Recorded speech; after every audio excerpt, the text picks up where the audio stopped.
সুপ্রভাত বন্ধুরা, কেমন আছো সবাই? আশা করছি সবাই ভালো আছো আর আমরাও বেশ ভালো আছি।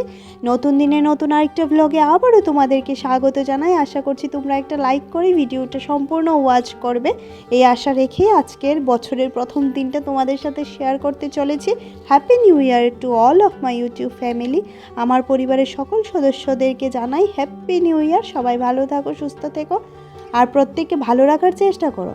আর এখানে চলে আসলাম দিদার বাড়িতে, মানে মামার বাড়িতে চলে আসলাম, যেহেতু আমার গোপাল সোনা এখানেই আছেন, ওনাকে নিতে চলে আসলাম। কিন্তু এসেছিলাম সকালে, যাচ্ছি দুপুরে খাওয়া দাওয়া করি, এই হচ্ছে ঘটনা। এসেছিলাম একটা প্ল্যান করে, হয়ে গেল আরেকটা প্ল্যান। তো প্ল্যানে আছে যে বোনেরা সবাই আমাদের সাথেই যাবে, তো এর জন্য খুব মজা লাগছে যে সবাই একসাথে হই হুল্লোড় করে কাটিয়ে দেবো। আর মামার বাড়ির ঠাকুরের মন্দিরটা একটু দর্শন করাচ্ছি আবার তোমাদেরকে। আর এখানে যথারীতি গোপালকে নিয়ে ছুটলাম, এবার সবাই মিলে এলো আমাদেরকে টাটা বাই বাই সি অফ করতে। আর এখানে দেখো কয়টা বাজে, 2:29 বাজে। আজকে প্রত্যেকটা টাইম তোমাদের সাথে শেয়ার করার চেষ্টা করব, ঠিক আছে? তো এখানে যথারীতি এখান থেকে বেরিয়ে পড়লাম এখন, মানে কমলপুর থেকে বেরিয়ে যাচ্ছি, সোজা চলে যাব আগরতলাতে। এখন আর কোনো মানে রাস্তায় থামাথামি নেই, কিন্তু এটা ভেবে বেরিয়েছিলাম, বাট এরপরেও থামাথামি হয়েছে। আর এই দেখো আমাদের ব্যাটালিয়ান মামাতো ভাই দুইটাও এসেছে, ও বোনের বাড়িতে যাবে ওরা, তার জন্য। আর মিঠি তো মাঝখানে আছে, আর ওর পাপা তো গাড়ি চালাচ্ছে অ্যাজ অলওয়েজ। আর এখানে দেখো বোনেরা সবাই মিলে খুব মজা করে আনন্দ ফুর্তিতে। আর এখান থেকে সোজা চললাম এবার বাড়ির উদ্দেশ্যে রওনা দিচ্ছি। তো এখন পড়ন্ত বিকাল আর খুব রোদের যন্ত্রণা হচ্ছিল, যেদিকে গাড়িটা ঘুরছিল আমাদের চোখে মুখে রোদ লাগছিল, এই হচ্ছে অবস্থা। আর তো এভাবেই চলছে। আর কতক্ষণে বাড়িতে গিয়ে পৌঁছবো সেটাও জানি না, কারণ রাস্তায় প্রচণ্ড পরিমাণে আমাদেরকে দাঁড়াতে হয়েছিল, কারণ ছোট্ট ভাইটার শরীরটা খুব খারাপ করেছিল তার জন্য। আর এখানে বেশ যাচ্ছিলাম, বেশ ভালো লাগছিল, গান ফান চলছিল, সবাই মিলে আনন্দ ফুর্তিতে বেরিয়ে পড়েছি। আর এই দেখো এবার পাহাড়েও ঢুকে পড়লাম। কিন্তু এখন এদিকে রাস্তাঘাটগুলো এত সুন্দর হয়েছে, আগে যদি আমি ইউটিউব করতাম তোমাদের সাথে অবশ্যই শেয়ার করতাম যে কী খারাপ রাস্তা ছিল ভাই, কী খারাপ রাস্তা ছিল। তো সবাই কীরকম করে নিউ ইয়ার সেলিব্রেট করলে অবশ্যই জানাবে। আর এখানে দেখো 4:52 বাজে, হ্যাঁ 8 মিনিট কম 5টা বাজে। আর দেখো কুয়াশা কী পরিমাণে পড়ছে, ওরে বাপরে! আমরা পাহাড় পর্বত পেরিয়ে এবার ঢুকে পড়লাম টাউনের দিকে, প্রায় এবার ঢুকে পড়ছি। আর হ্যাঁ, বলছিলাম যেটা, সবাই কী করে নিউ ইয়ার সেলিব্রেট করলে সেটা আমাকে অবশ্যই কমেন্ট করে জানাবে। আর তোমাদের মিষ্টি মিষ্টি কমেন্ট পেতে তো আমার খুব ভালো লাগে। ঠান্ডা কিন্তু সেই পরিমাণে নেই, ডিসেম্বর মাস পেরিয়ে জানুয়ারি চলে এলো, কিন্তু ঠান্ডা নেই গো, ঠান্ডা নেই, এই হচ্ছে অবস্থা। আর প্রত্যেকটা মানুষ অসুস্থ হয়ে যাচ্ছে এই ওয়েদারে, কুয়াশা পড়ছে আবার ঠান্ডা নেই, এই হচ্ছে অবস্থা। তো যথারীতি আমরা চলেও এলাম, শহরে ঢুকে পড়লাম, প্রায় এখন সোজা চলে যাব বাড়িতে। আর রাস্তাতে অনেকবার দাঁড়াতে হয়েছে, অনেকবার দাঁড়াতে হয়েছে। তো এখানে আগরতলা যথারীতি ঢুকে পড়লাম, ঢুকে এবার ও রিফিল করাতে গেল, পেট্রোল রিফিল করাতে হবে, যেহেতু অনেকটা রাস্তায় পেরিয়ে এসেছি। তো সেটা সেরে এবার সোজা চলে যাচ্ছি বোনের বাড়িতে গিয়ে বোনের বর, দুই ভাই ওরা নামবে, তারপর আমরা আমাদের বাড়িতে যাব। কটা বাজে সেটাও অবশ্যই তোমাদের সাথে শেয়ার করব। আর এখানে এবার ওদের সাথে কথা বলছিলাম যে কী রে আমাদের বাড়িতে কবে যাবি, তো বলছিলাম।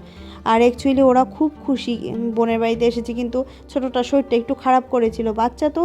আর কালকে রাত্রে তো আমাদের ঘুমাতে অনেকটা দেরি হয়ে গেছে, ডিহাইড্রেট হয়ে গেছে শরীরটা হয়তো বা ওর, তার জন্য একটু ভমিটিং হচ্ছিল, তার জন্য একটু প্রবলেম হচ্ছিল আর কি। তো যথারীতি বোনকে নামিয়ে দিয়ে ওদেরকে একদম ওদের বাড়ির সামনে নামিয়ে দিয়ে আমরা বাড়িতে এলাম। দেখো এবার 6:35 বাজে।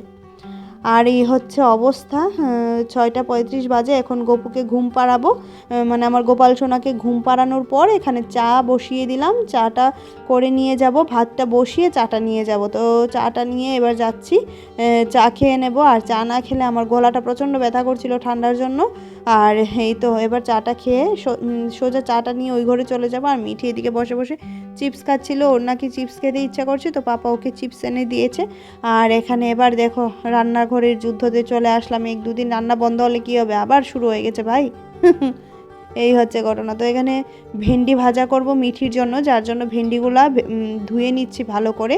ভেন্ডিগুলা এনেছিলাম বাড়ি থেকে, আর মিঠি তো যেহেতু খুব ভেন্ডি ভাজা ভালোবাসে, তাই ওকে ভাজাটা করে দেবো, ও খাবে আমরাও খাবো।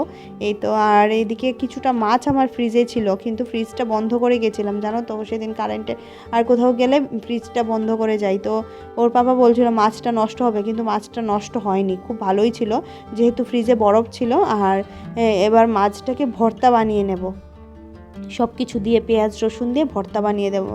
তার আগে এই যে এখানে ভেন্ডিটা কেটে ভেন্ডিটা ভাজা করে নেব। মেয়ে বলছিল যে মা একটু পেঁয়াজ দিয়ে ভেন্ডি ভাজা করবে, তো আবার পেঁয়াজ দিয়ে যে কোনো ভাজা, আর মিঠির একটু ভাজা হলে হয়ে যায়, খাই তো অল্প পরিমাণে, ছোট্ট বাচ্চা মানুষ আর কি খায় বলো, ওই ভেন্ডি ভাজা দিয়েই ভাত খেয়ে নেবো, ওকে মাছ ফাছ কিছু দেবো না, আর ও খাবেও না। আর আমাদেরও মাছ সেরকম আর ভালো লাগছে না খেতে, কারণ কি পরিমাণে মাছ বাড়িতে খেয়ে এসেছি, মানে অকল্পনীয়।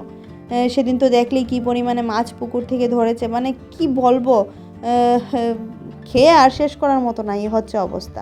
তো এখানে যথারীতি কড়াইতে তেল দিয়ে দিলাম, তেল দিয়ে পেঁয়াজটাকে একটু ভাজা ভাজা করে এটার মধ্যে ভেন্ডিগুলো দিয়ে দেব, দিয়ে নাড়াচাড়া করে। আর ভেন্ডিগুলো একদম তাজা ছিল, একদম কচি ছিল, খুব একদম নরম ছিল ভেন্ডিগুলো। আর মিঠি তো বললামই ভেন্ডি ভাজা খুব ভালোবাসে। তো পেঁয়াজটা যথারীতি একটু ভাজা হওয়ার পর ভেন্ডিটা দিয়ে দিলাম, ভেন্ডিটা দিয়ে নাড়াচাড়া করব, ঢাকা চাপা কিছুই দিতে হবে না, কারণ ভেন্ডি তো এমনিতেই নরম, তারপরে আবার একদম নরম হয়ে একদম ভর্তা ভর্তা হয়ে যাবে, তার জন্য কিছুই দেব না। অল্প করে একটু ভাজা হওয়ার পর এবার দেখছি লবণ আর হলুদ। প্রথমেই লবণ দিই না, কারণ লবণ দিলে একদম আঠালো আঠালো ভাব একটা চলে আসে, তার জন্য। তো এখানে ভেন্ডি ভাজাটা হতে হতে আমি মাছটা থেকে কাঁটাটা ছাড়িয়ে নিচ্ছি। মাছের কাঁটাটা ছাড়িয়ে এই মাছটা দিয়ে হবে ভর্তা, মাছের ভর্তা। এই হচ্ছে অবস্থা। মাছের এটাকে পকোড়াও বানানো যেত, কিন্তু আর এইসবের ঝামেলা করিনি, ভাবলাম ভর্তাটাই করিনি। তো যথারীতি কড়াইতে তেল দিয়ে এবার এখানে পেঁয়াজ আর দিয়ে দিলাম, টমেটো আর গোটা লঙ্কা কিছুটা দিয়ে দিলাম, আর হলুদ লবণ তো আছেই। এটা দিয়ে নাড়াচাড়া করে একটা মশলার পেস্ট করে রেখেছিলাম, মশলাতে ছিল রসুন, পেঁয়াজ আর একটু আদা, এটা মশলাতে পেস্ট করে রেখেছিলাম। এই মশলাটা এটাতে দেব, আগে পেঁয়াজটা ভাজা ভাজা করে নিই তারপর। তো সেরকম ভাজা ভাজা করতে হবে না, কারণ মাছটা দিলে তো অবশ্যই মাছের সাথে তো ভাজা ভাজা হবেই, তাই না?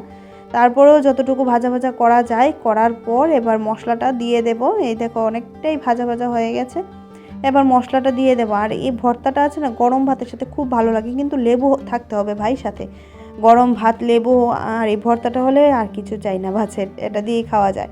তো এখানে দেখো এবার লঙ্কার গুঁড়ো দিয়ে দিলাম, লঙ্কার গুঁড়ো দেওয়ার পর এবার মাছগুলো দিয়ে দিলাম। এবার সবগুলো একসাথে, এটাকে বানাতে অনেকটা টাইম লাগে। যদি কেউ চাও আর একটু মিশমিশ হবে, তাহলে একটু সেদ্ধ আলুও দিয়ে দেওয়া যায় এটার মধ্যে, বা একটু বেগুন দিয়ে দেওয়া যায়, তাহলে কাঁটা চচ্চড়ির মতো লাগবে, খেতে বেশ ভালোই লাগে। আর এটা অনেকক্ষণ নাড়াচাড়া করার পর এই পর্যায়ে এসেছে। দেখো মাছের ভর্তাটা কীরকম লাগছে অবশ্যই জানাবে। আর যদি ভালো লাগে এই রেসিপিটা, তাহলে একবার খেয়ে দেখো, আমাদের তো খুব ভালো লাগে।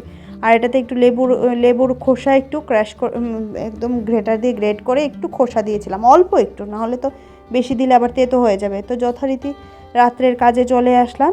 আর এখনও পর্যন্ত যারা আমার ভিডিওটা ধৈর্য সহকারে দেখছো তাদেরকে অসংখ্য ধন্যবাদ, আর যারা আমার ফ্যামিলি মেম্বার তাদেরকেও অসংখ্য ধন্যবাদ। আর যারা এখনও আমার পরিবারে আসেনি কিন্তু ভিডিওটা তোমাদের ভালো লাগছে, তাদেরকে একটা লাইক দিয়ে সাবস্ক্রাইব করে পাশে থাকা বেল আইকনটা ক্লিক করার অনুরোধ রাখবো, যাতে করে আমি যখনই কোনো ভিডিও আপলোড করব তোমরা ভিডিওটা নোটিফিকেশন পেয়ে যাবে।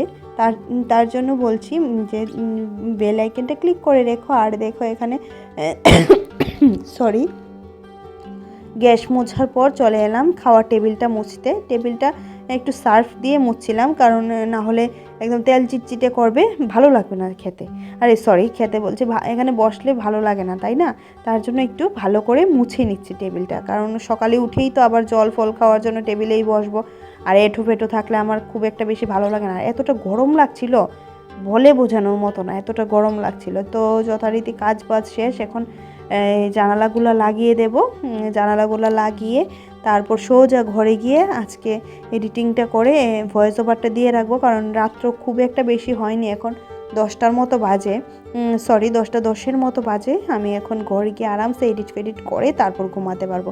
এডিট করে ঘুমোলে কি হয় জানো তো, টেনশন থাকে না যে সকালে এডিট করতে হবে, ভয়েস ওভার দিতে হবে, তার জন্য আর কোনো টেনশন থাকে না, তাই না?